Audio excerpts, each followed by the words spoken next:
पुरुष और महिला दोनों के लिए कैसे बर्थ कंट्रोल, अपने पॉपुलेशन को कैसे कंट्रोल करें, इन सब संबंध में डिटेल बताएं। प्रेगनेंसी हमेशा प्लान्ड होनी चाहिए। एक्सीडेंटल प्रेगनेंसी जताता है कि कपल बहुत केयरलेस है, जो आपको होना नहीं चाहिए। We need to be very responsible members of society. हम लोग को अपने सोसाइटी का एक बहुत ही समझदार नागरिक बनना है। तो इसीलिए प्रेगनेंसी नहीं हो, उसके लिए बहुत सारे टेक्निक्स हैं।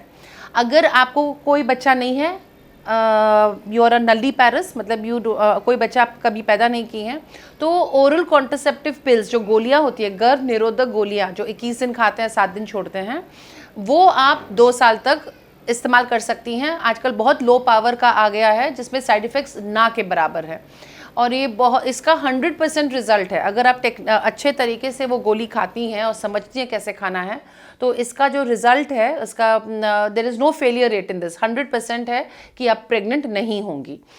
ये हो गए गोली।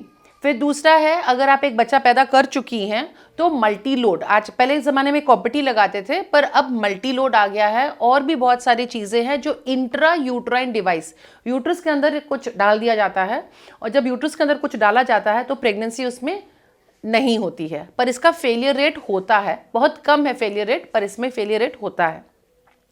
तीसरा है, अगर आपके पास already you completed your family, अभी और बच्चे चाहिए ही नहीं है, यू डिसाइडेड, तो अब नसबंदी भी करा सकते हैं, जो पेट खोल के भी होता है और दूरबीन से भी होता है। आजकल ऑलमोस्ट सब कोई दूरबीन से ही नसबंदी करता है, पेट खोल के अब नसबंदी बहुत कम होता है, और होना भी नहीं चाहिए, बिकॉज इन केस अगर आपको वो खोलना है, नसबंदी खोलना है, तो दूरबीन से किया हुआ नसबंदी खोलने में सक्सेस रेट ज़्यादा अच्छा होता है।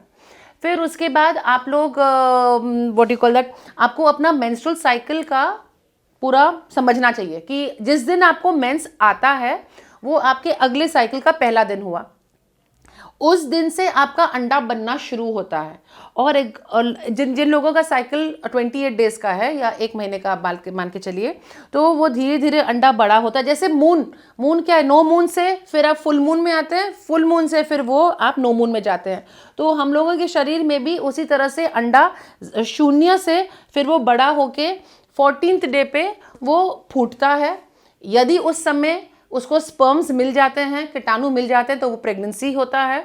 और अगर कीटाणु नहीं मिलते हैं तो फिर वो जो फुल मून है, जो अंडा है, वो फिर धीरे धीरे करके श्रिंक होके मेंस फिर आता है अनदर 14 डेज। तो 14 + 14 28 डेज का साइकिल हो गया ये, ठीक है। तो आप जिस जो 14th डे है वो सबसे ज़्यादा फर्टाइल पीरियड हुआ। अगर जिसको कंसीव करना है वही समय है पति पत्नी को साथ रहने का। उसके 5 दिन पहले और 5 दिन बाद, ये 10 दिन जो होते हैं, ये फर्टाइल पीरियड हुआ है। फर्टाइल मतलब आप प्रेग्नेंट इन दिनों में हो सकती हैं।